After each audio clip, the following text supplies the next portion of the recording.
ମୋ ନାଁ ଆଶାଲତା ପଣ୍ଡା ସୋରଡ଼ା। ମୋ ଝିଅ 20 ଡିସେମ୍ବର 20 ରେ ଡେଥ୍ ହେଇଗଲା ମେଡିକାଲରେ। ମୋ ଝିଅର ଡକ୍ଟରଙ୍କ ଅବହେଳା ପାଇଁ ବୋଲି ମୁଁ ଆଜି ମୋତେ କମ୍ପ୍ଲେନ୍ କରିଥିଲି। ଆଜି ମୋତେ ଡକେଇଥିଲେ, ସେଥିପାଇଁ ମୁଁ ଆଜି ଆସିଥିଲି।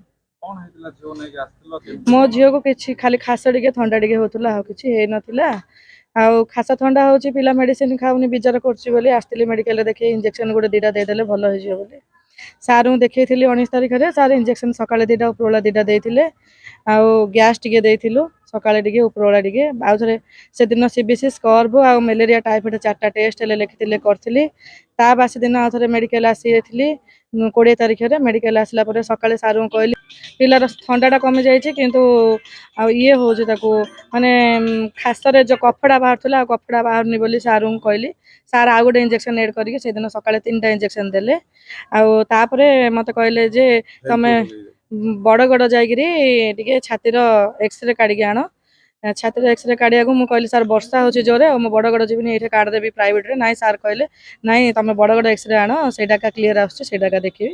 ସେଇଟା ମୁଁ ବଡ଼ଗଡ଼ ଯାଇକି ଏକ୍ସରେ କାଢ଼ିକି ସନ୍ଧ୍ୟା 5ଟାରେ ଆଉ ଥରେ ଏଇଠି ଆସିକି ପହଞ୍ଚିଲି। ସାର୍ଙ୍କୁ ସେତେବେଳେ ଦେଖେଇଲା ପରେ ସାର୍ କହିଲେ ଆଉ ବ୍ରହ୍ମପୁର ରେଫର କରିଦେଉଛି, ଆଉ ବ୍ରହ୍ମପୁର ଜହରି ତମ ପିଲାର ଥଣ୍ଡା ଖାସ କଫ ଜମି ଯାଇଛି କହିଲେ। ମୋତେ ବ୍ରହ୍ମପୁର ରେଫର କରିଦେଲେ। ଆଉ ଗୋଟେ ଇଞ୍ଜେକ୍ସନ ଲେଖିଲେ, ନର୍ସଙ୍କୁ କହିଲେ ହାଇ ଡୋଜ୍ କରିକି ଦିଅ ବୋଲି। ନର୍ସଙ୍କୁ କହିଲେ ହାଇ ଡୋଜ୍ କରିକି ଦିଅ ବୋଲି। ଯେତେବେଳେ ନର୍ସ ମାନେ ମୋ ପିଲାକୁ ମୁଁ କାଖେଇକି ଧରିଛି, ମୁଁ କଥା ହେଲା ଭିତରେ ନର୍ସ ମୋ ଅଜାଣତରେ ମୋ ପିଲାକୁ ଇଞ୍ଜେକ୍ସନ ଦେଇଦେଇଛନ୍ତି, ଯେଉଁଟାକି ପିଲା ହାତଟା ଝିକିଲାରୁ ମୁଁ ଜାଣିଲି। ଯେତେବେଳେ ଭେନ୍ ପ୍ରୋରେ ଦେଇଦେଇଛନ୍ତି ତାର ରାଇଟ୍ ହ୍ୟାଣ୍ଡର। ତାପରେ ମୁଁ ଯେତେବେଳେ ଜାଣିଲି, ମୁଁ ପଚାରିଲି ତମେ ଇଞ୍ଜେକ୍ସନ କାହା ଅନୁମତିରେ ଦେଲ ବୋଲି। ସେ ମୋତେ ପାଟି କଲେ, ଆଉ କହିଲେ ତମ ପିଲାକୁ ଖାଇନି କି କ'ଣ କରୁଛି ତମେ ମୋତେ କହିବା କଥା ନା। ମୁଁ କହିଲି ମୁଁ ଜାଣିଲେ ତ ତମକୁ କହିବି ନା। ଆଉ ଏମିତି ହେଇକି ପିଲା ସାଙ୍ଗେ ସାଙ୍ଗେ ଜୋର ସେଇଠି ଡେଥ୍ ହେଇଗଲା।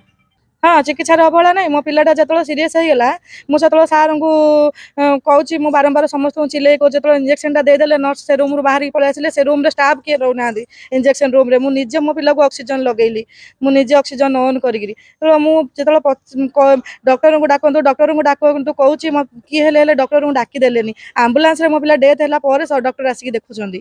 ଆଉ ଅବହେଳା ନାହିଁ ତ ଆଉ କ'ଣ।